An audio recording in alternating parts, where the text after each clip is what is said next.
Welcome back to Who Died Today USA channel. In the past few days, we have received somber news about the passing of extraordinary talents. Today's episode is dedicated to honoring their memory. Additionally, we will recap the stars we have recently lost. Before we begin, we kindly ask for your support. If this video or the legacies of these remarkable individuals have touched your life, please consider giving this video a thumbs up as a sign of respect and remembrance. Thank you. John Brinkus, the Emmy-winning host and co-creator of the groundbreaking series Sports Science, passed away on May 31, 2025, at the age of 54. Brenkus rose to fame by brilliantly merging science with sports, bringing nearly 1,800 insightful and entertaining segments to audiences through Sports Science. The show, which began on Fox Sports and later moved to ESPN, used cutting-edge technology to break down the mechanics behind iconic sports moments, ranging from the impact force of NFL tackles to Steph Curry's legendary shooting skills and Joey Chestnut's competitive eating feats. Beyond his television success, Brenkus founded Brinkus TV and co-founded Base Productions, cementing his place as a creative force in sports media. Behind the scenes, however, Brenkus struggled with depression for years. In a deeply personal 2023 podcast with former ESPN colleague Marcellus Wiley, he revealed a suicide attempt during a period of deep isolation after leaving Sports Science. He credited his dog, Zeppelin, with literally pulling him out of that dark moment and guiding him back to life. With professional help, he later found stability and expressed hope that others would seek the help they need. His death was announced through a message on his social media, stating, "John lost his fight with this terrible illness," and urging anyone struggling with depression to seek support. John Brinkus leaves behind a legacy as a visionary who changed the way we understand sports. He will be remembered as an innovator, educator, and passionate storyteller who brought science to life for millions.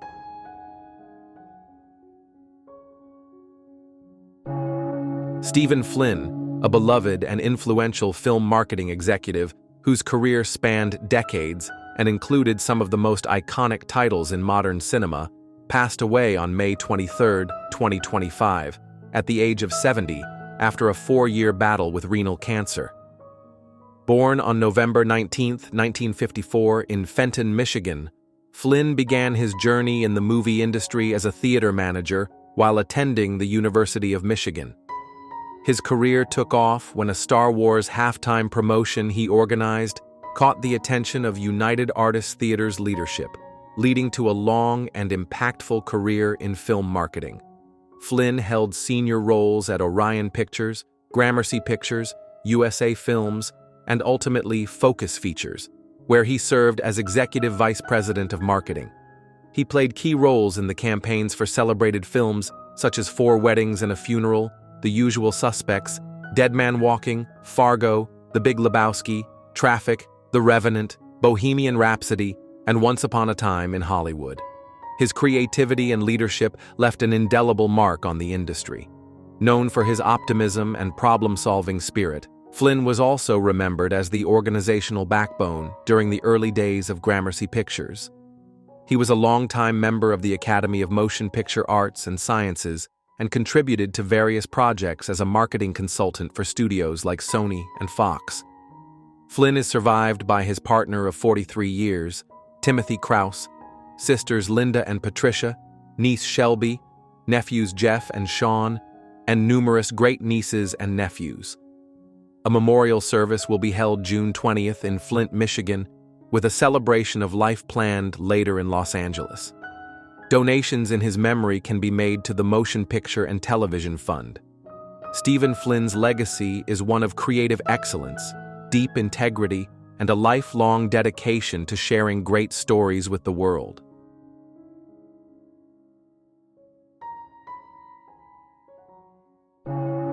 Breaking news. In a world where fame often overshadows substance, Angelina Jolie remains a rare exception. A woman who has turned the spotlight into a beacon for healing, advocacy, and truth.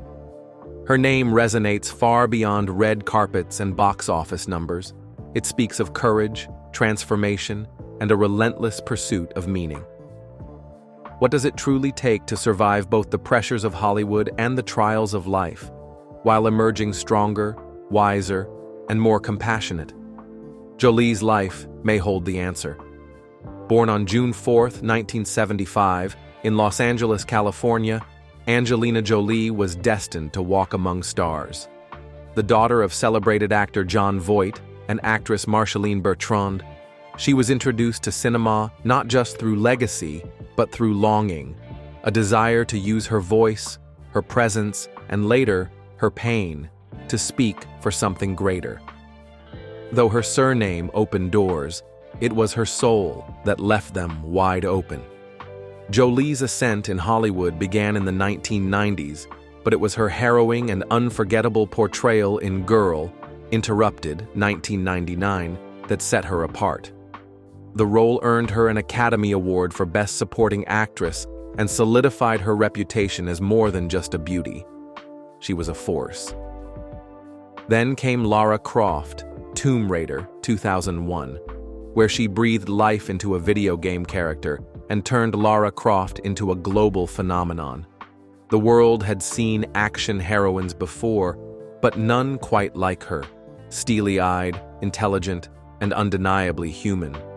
She redefined what strength on screen could look like, yet Jolie's real battles were never scripted. Behind the glamour, she was fighting for balance in a life filled with contradictions, intense fame, fragile privacy, personal discovery, and emotional scars. Her early adult years were marked by internal turmoil, estranged relationships, and an intense search for identity. Despite the headlines, it was in the silence of these struggles that she began to redefine herself, not as a tabloid figure, but as a deeply introspective and principled woman. One of the most pivotal chapters in Jolie's life unfolded not on screen, but in her role as a mother and humanitarian.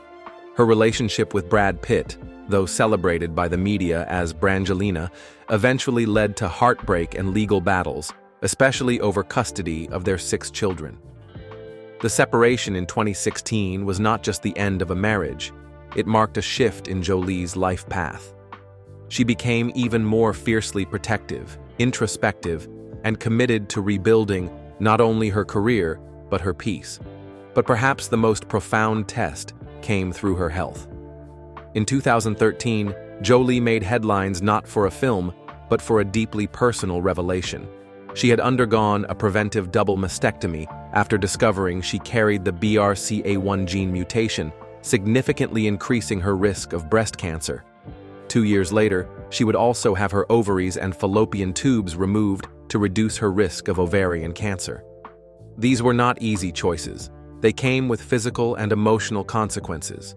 But for Jolie, the decisions were rooted in love, for her children, for herself, and for the countless women who might face the same genetic fate.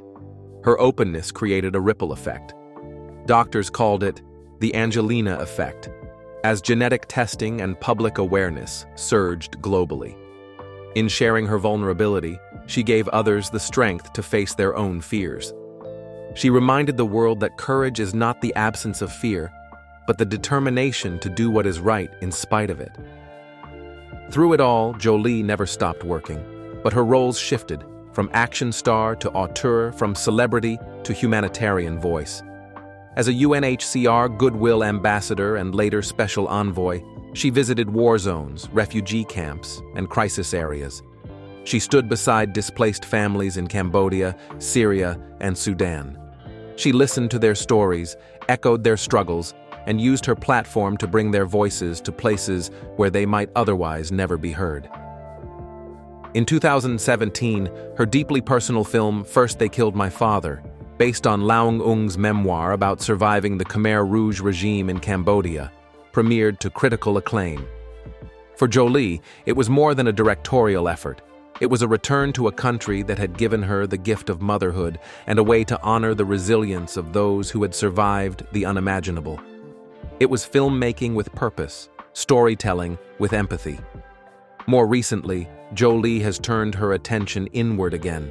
In interviews, she has admitted that the past decade left her feeling unlike herself. The trials of divorce, public scrutiny, and health battles had worn down her spirit, but she is slowly reclaiming it.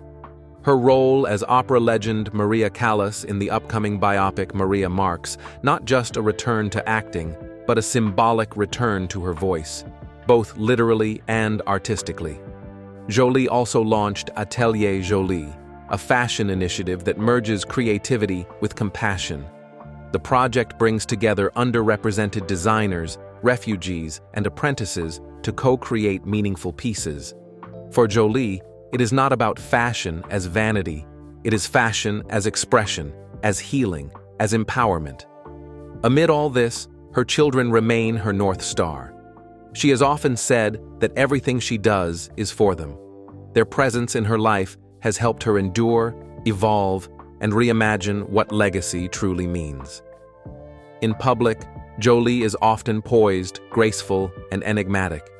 But beneath that image lies a woman who has endured deep emotional wounds, made unthinkably difficult choices, and continues to rise not in spite of hardship, but because of it.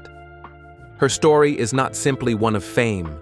It is a story of endurance, of vulnerability, of reinvention. Angelina Jolie reminds us that pain does not have to define us, that even the deepest losses can lead to the most profound compassion, that healing is never linear, but it is always possible. As she continues to chart her own path, whether through cinema, activism, or motherhood, Jolie offers us all something more than entertainment. She offers hope, that no matter where we come from or what we endure, it is never too late to begin again, with grace, courage, and love. Her legacy will live not only in film reels and red carpet memories, but in the lives she has touched and the conversations she has inspired. Angelina Jolie's journey is a story worth telling and worth remembering. What part of her path speaks to you the most? Share your reflections below, and stay with us as we continue to explore the lives of those who shape Hollywood and inspire the world.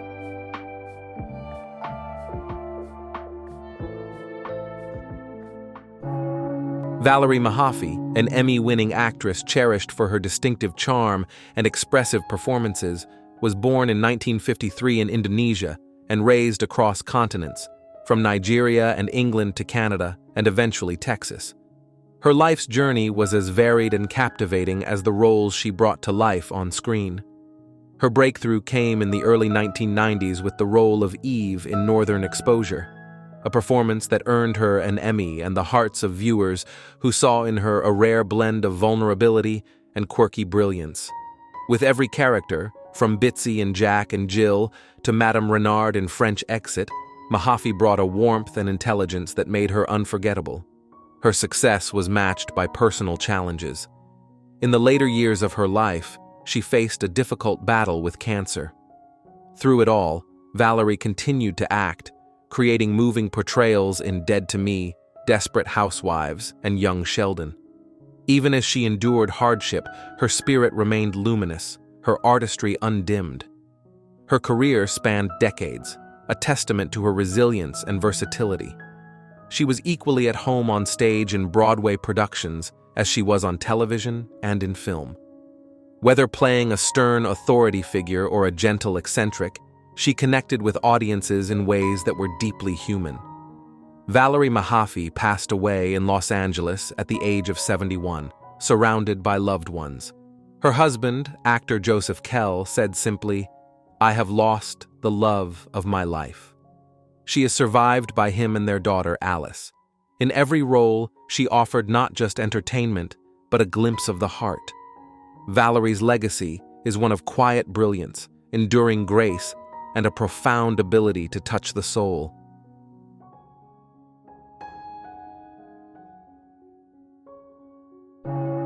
Renée Victor, a gifted actress whose voice and presence brought joy to generations, passed away peacefully on May 30, 2025, at the age of 86, surrounded by family in her Sherman Oaks home.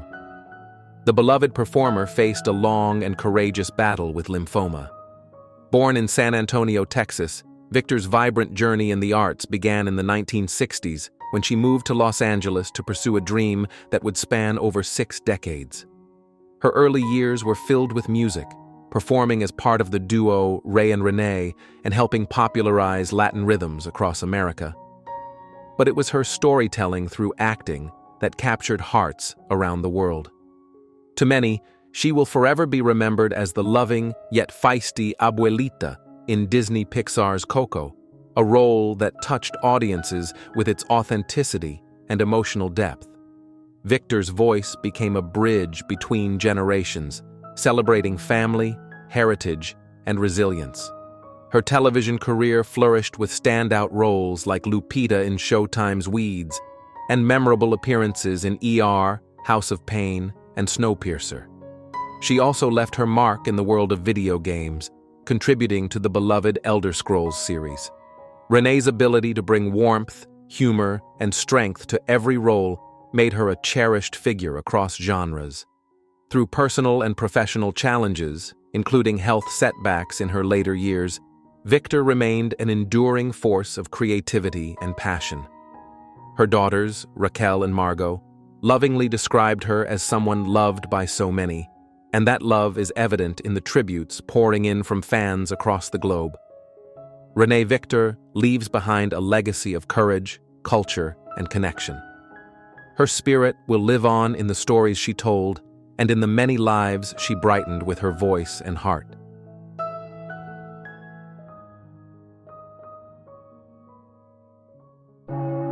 James Earl Jones, one of the most beloved and iconic voices in American culture, passed peacefully on September 9, 2024, at the age of 93. Surrounded by his family in New York's Hudson Valley, he left behind a legacy that resonates far beyond stage and screen. Born in 1931 in Mississippi and raised in Michigan, Jones's early life was marked by hardship and silence. A severe stutter rendered him nearly mute for years. But through the guidance of a compassionate teacher and a growing passion for poetry and performance, he reclaimed his voice, one that would go on to become legendary. Over a remarkable 6-decade career, Jones shaped some of the most unforgettable characters in cinematic history. As the commanding voice of Darth Vader in Star Wars and the warm, wise Mufasa in The Lion King, he gave life to roles that inspired generations. On Broadway, he earned Tony Awards for The Great White Hope and Fences, and captivated audiences with his Shakespearean prowess. His contributions extended to television and voiceover, from Roots, The Next Generations, to the iconic This Is CNN. Jones was honored with an Emmy, Grammy, Golden Globe, and an honorary Oscar, yet remained deeply humble, a man devoted to the power of storytelling.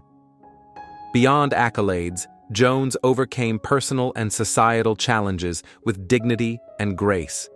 His rich baritone and commanding presence brought empathy, strength, and humanity to every role. He reminded us all of the beauty of words and the transformative power of art.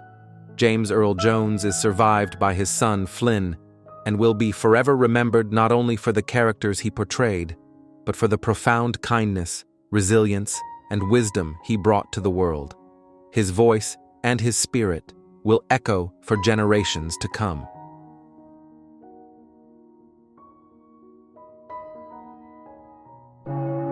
Maggie Smith, a titan of stage and screen whose extraordinary range and wit defined generations of storytelling, passed away peacefully on September 27, 2024, at the age of 89. With her sons and grandchildren by her side, she left this world as gracefully as she lived within it, quietly, yet leaving behind an unforgettable echo. Born in 1934 in Ilford, England, Maggie's journey began modestly at the Oxford Playhouse, where her fierce intelligence and magnetic presence quickly set her apart. From these early steps, she embarked on a remarkable career that spanned more than 7 decades, marked by dazzling performances across theater, television, and film. She was a master of transformation, whether playing the enigmatic Jean Brodie, the stoic yet tender Minerva McGonagall in Harry Potter, or the indomitable Dowager Countess in Downton Abbey. Her every role shimmered with depth, humor, and humanity. Maggie won 2 Academy Awards, 5 BAFTAs, and countless hearts. Yet behind the accolades was a woman of profound humility and razor-sharp wit, known for her sharp tongue on screen and soft heart off it. Throughout her career, Maggie faced private battles with health and the weight of public life, often preferring the sanctuary of her craft to the glare of the spotlight.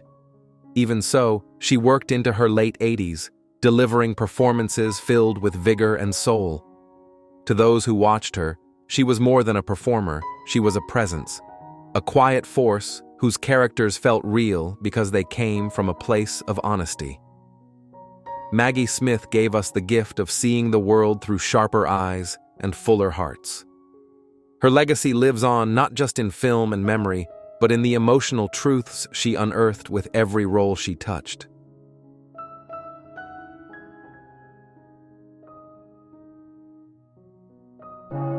Jo Lewis Walker, a beacon of electric blues and a fearless musical trailblazer, left us on April 30, 2025, at the age of 75 due to a cardiac-related illness.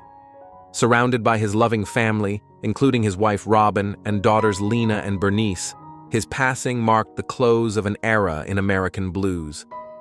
Born on Christmas Day in 1949 in San Francisco, Walker's journey began with a guitar in hand by age 8.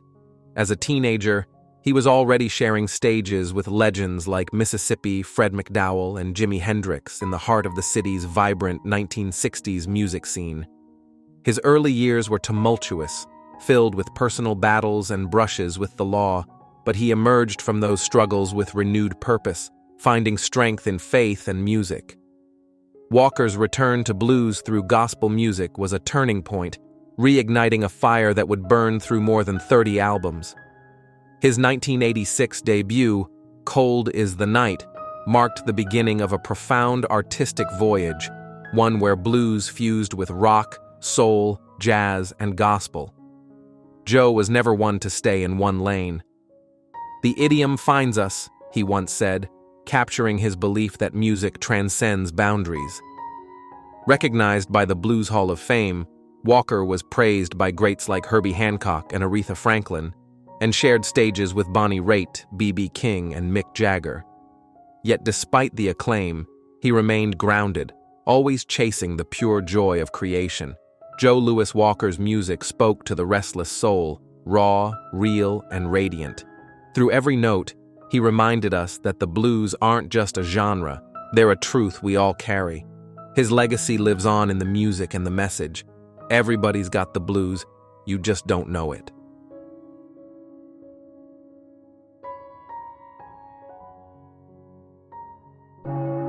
Jed the Fish, born Edwin. Jed Fish Gould III was more than a radio DJ. He was a sonic compass for generations of Southern Californians. Known for his distinctive voice, offbeat wit, and unmatched ear for new music, Jed shaped the soundscape of KROQ-FM and, with it, an era. On April 14, 2025, at age 69, he passed away peacefully at home, following a brief battle with lung cancer. He was surrounded by love and memories of a life that made airwaves come alive. Joining KROQ in 1978, Jed quickly became one of the station's defining voices, steering its afternoon drive for over 3 decades. He championed emerging sounds, from punk and new wave to alternative rock, long before they hit the mainstream. Bands like The Smiths, Depeche Mode, and Green Day found early champions in Jed. Through his Catch of the Day segment, he had an uncanny ability to spotlight songs that would soon become cultural touchstones. Jed's influence extended beyond radio.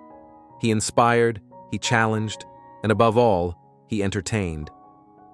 He was twice named Billboard's Modern Rock Personality of the Year and was known for his fearless honesty and trademark laugh, a melodic blend of family memories and personal joy. But Jed's journey wasn't without hardship.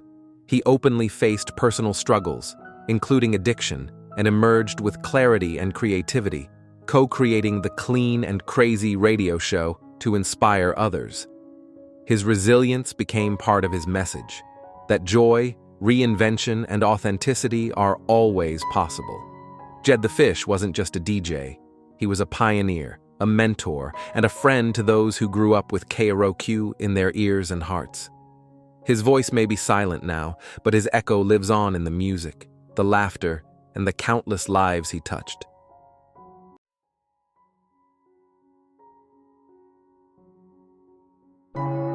Joan O'Brien, a radiant presence of classic Hollywood cinema and television, brought charm, warmth, and elegance to every role she touched. She passed away in May 2025 at the age of 89, leaving behind a legacy that continues to shine through generations of film and television lovers. Born on Valentine's Day in 1936 in Cambridge, Massachusetts, Joan's journey into the spotlight began with her extraordinary voice. By age 15, she was performing on live TV, and soon after, she graced screens across the country as a singer on The Bob Crosby Show. But it was her transition to film that defined a luminous chapter in her career. Joan lit up the screen in Operation Petticoat, 1959, opposite Cary Grant, delivering a performance full of comedic grace. She won hearts again in 1963's It Happened at the World's Fair, where her chemistry with Elvis Presley created one of the era's most tender on-screen romances. Her roles in The Alamo, The Comancheros, and Six Black Horses showcased her versatility, while TV fans remember her from appearances on The Dick Van Dyke Show, Perry Mason, and The Man from UNCLE. Behind her glamorous exterior was a woman who faced personal trials with quiet courage. A period of emotional hardship in the mid-1960s led her to step away from the spotlight.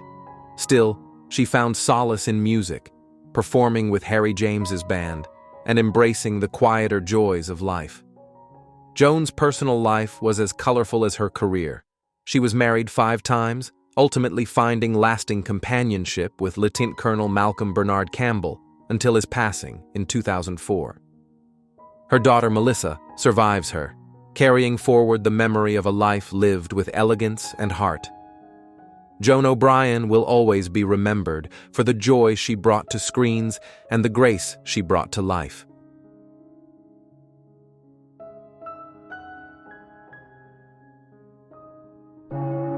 David Raven, better known on stage as Maisie Trolette, brought sparkle, laughter, and wisdom to the world of drag for over half a century.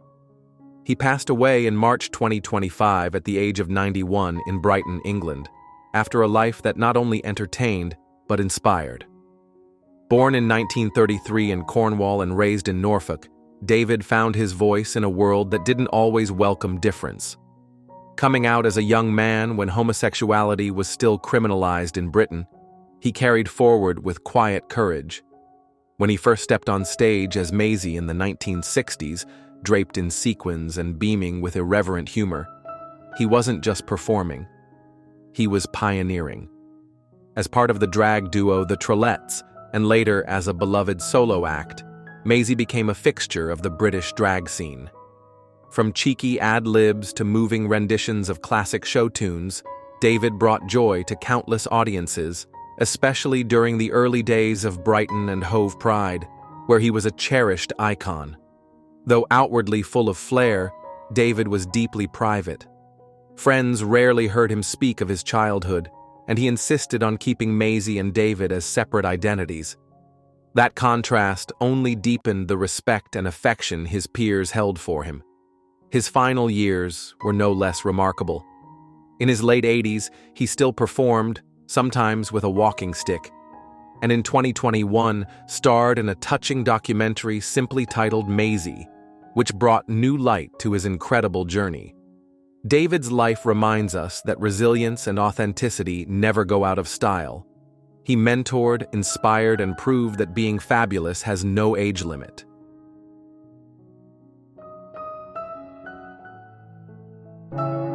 David Murphy, beloved reality television personality, known for his time on 90 Day Fiancé. Before the 90 days, passed away peacefully at his home in Las Vegas on December 11, 2024. He was 66. His death followed several years of ongoing health issues, and the official cause was listed as cardiac arrhythmia and hypertensive cardiovascular disease. David was more than a television figure. He was a U.S. veteran, a software engineer, a small business owner, and a devoted animal lover. Known for his quiet warmth and steadfast loyalty, he touched the lives of many, both on and off screen.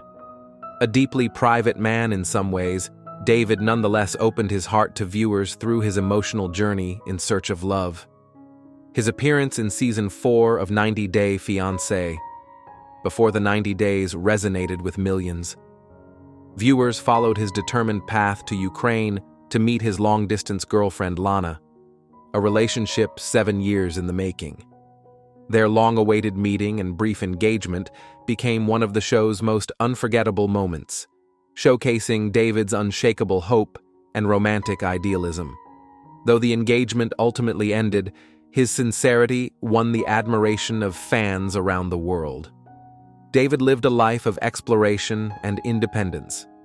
After retiring from the Clark County Treasurer's Office and having worked for organizations such as H&R Block and IGT, he embraced travel and adventure, passions he documented for his thousands of social media followers. He also owned a Montana-based LLC, Dave's Nomadic Life, and left behind an estate valued in the six figures. Above all, David was a man of heart. He adored cats, especially his beloved companion Gamera, and often adopted pets from the Animal Foundation in Las Vegas. In honor of his memory, his family encourages donations to the foundation, a gesture befitting a man who cared deeply for creatures great and small. David is survived by his two sisters. He was preceded in death by his parents and another sibling.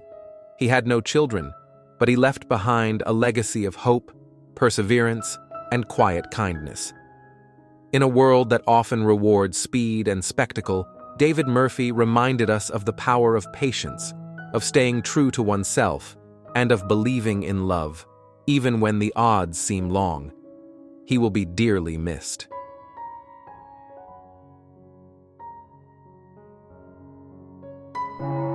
Geneviève Page, the elegant French actress whose screen presence and poised performances enriched both European and Hollywood cinema, passed away on February 14, 2025, at her home in Paris. She was 97. Born Geneviève Bonjean on December 13, 1927, into a cultured Parisian family, her father an art dealer with close ties to Christian Dior, she was destined to live a life immersed in the arts. Her cinematic career spanned more than 5 decades and showcased her versatility, beauty, and depth as a performer. American audiences may remember her best as the commanding Madame Anaïs in Belle de Jour, 1967, Louis Buñuel's celebrated tale of bourgeois desire and hidden identities. As the dignified yet enigmatic brothel keeper opposite Catherine Deneuve, Page delivered a performance that was both provocative and restrained, earning her a National Society of Film Critics nomination and securing her legacy in classic cinema.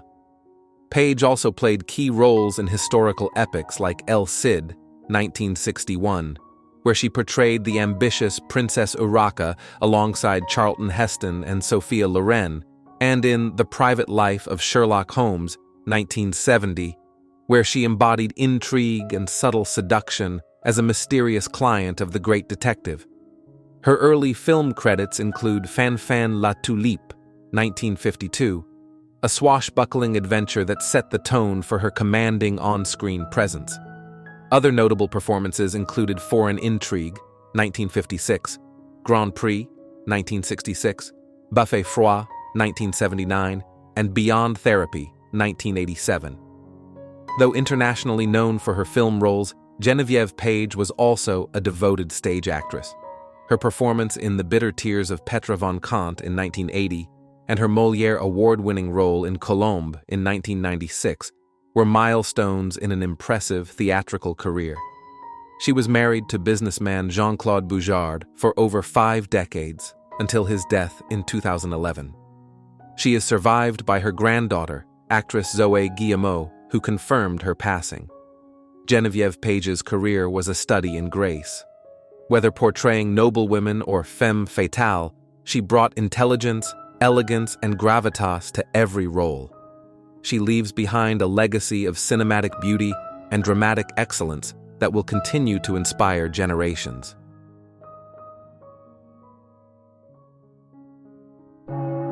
Daniel Williams, former drummer for the metalcore band The Devil Wears Prada, tragically passed away at the age of 39 in a private plane crash in San Diego on May 22, 2025, the same day he and his fiancée, Hannah Ray, marked 14 years together.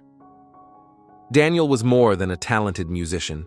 He was a beloved partner, devoted friend, and vibrant soul known for his warmth and positivity. From 2005 to 2016, Daniel brought power and precision to the stage as part of The Devil Wears Prada, helping shape the sound and success of one of the most influential bands in the genre.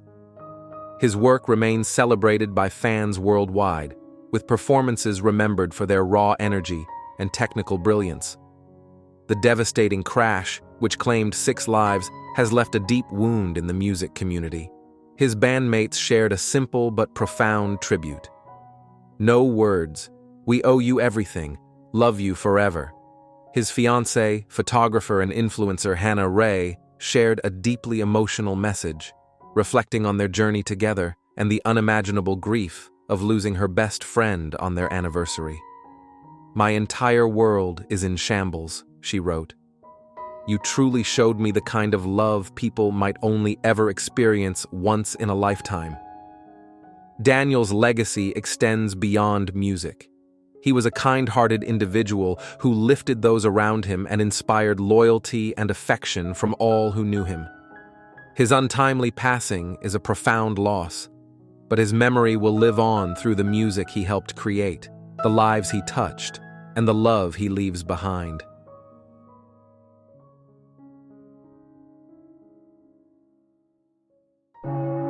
Breaking news.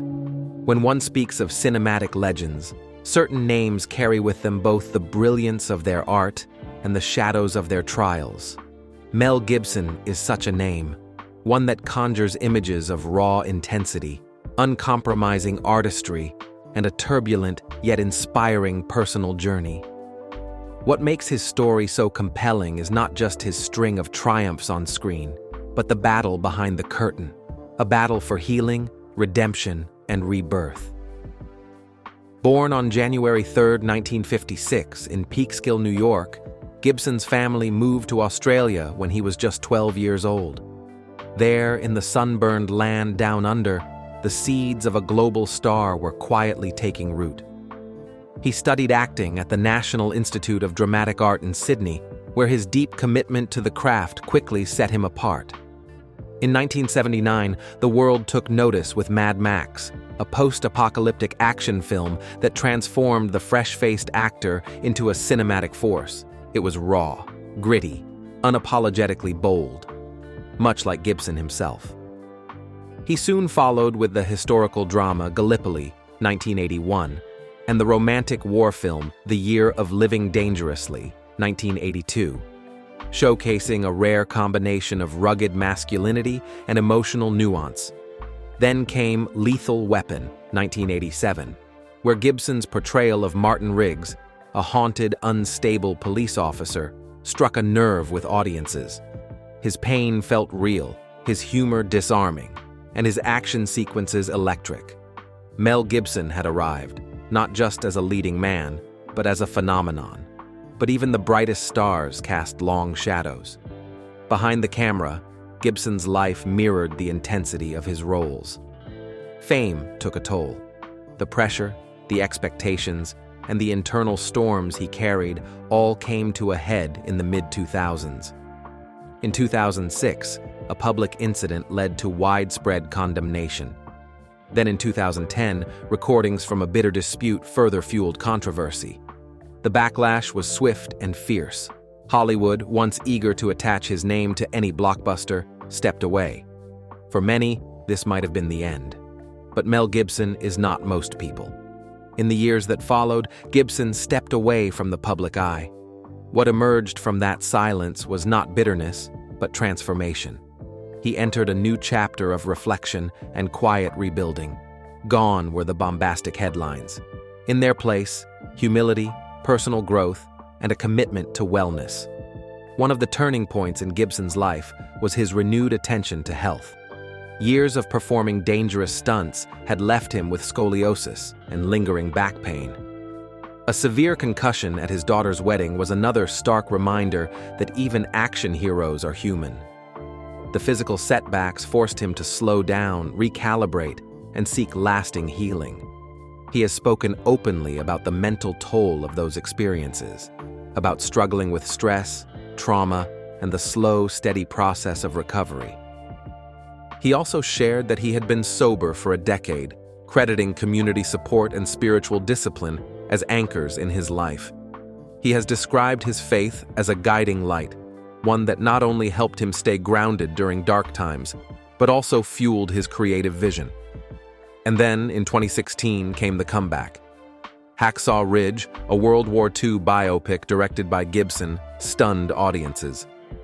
The story of Desmond Doss, a medic who saved dozens of lives without carrying a weapon, was a tale of courage, conviction, and moral strength.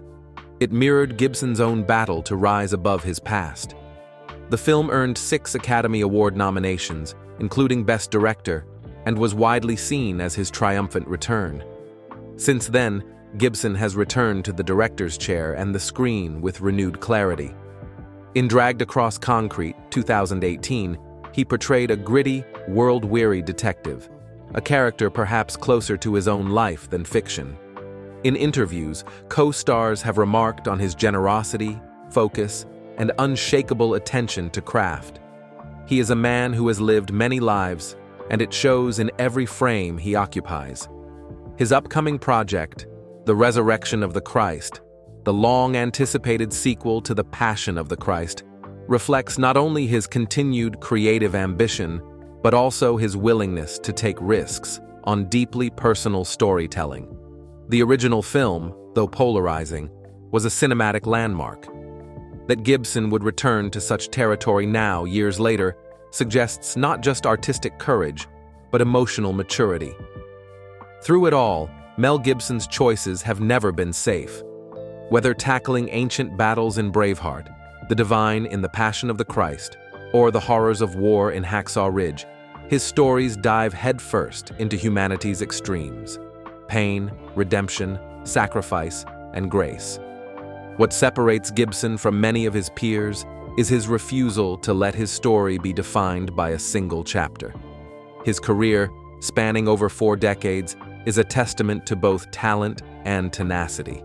He has won Oscars, directed box office juggernauts, and endured some of the harshest criticism the entertainment world can deliver. And yet, through each blow, he has gotten back up, not to reclaim glory, but to tell better stories. Today, Gibson stands at a unique crossroads in Hollywood. To some, he remains a controversial figure. To others, he is proof that growth is possible, that no one is beyond the reach of healing. What is undeniable is his contribution to the art of cinema, both as an actor who gave everything to his roles and as a director who dared to dream beyond the ordinary. Mel Gibson's journey is not one of perfection, but one of perseverance.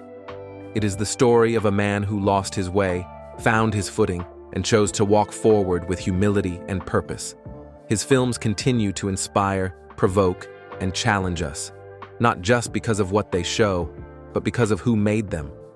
In a world quick to cancel and slow to forgive, Gibson's story asks a different question. Can we grow after falling? And if so, what beauty might be born from our scars? Join the conversation. What has Mel Gibson's journey meant to you? Which of his performances or films impacted you the most?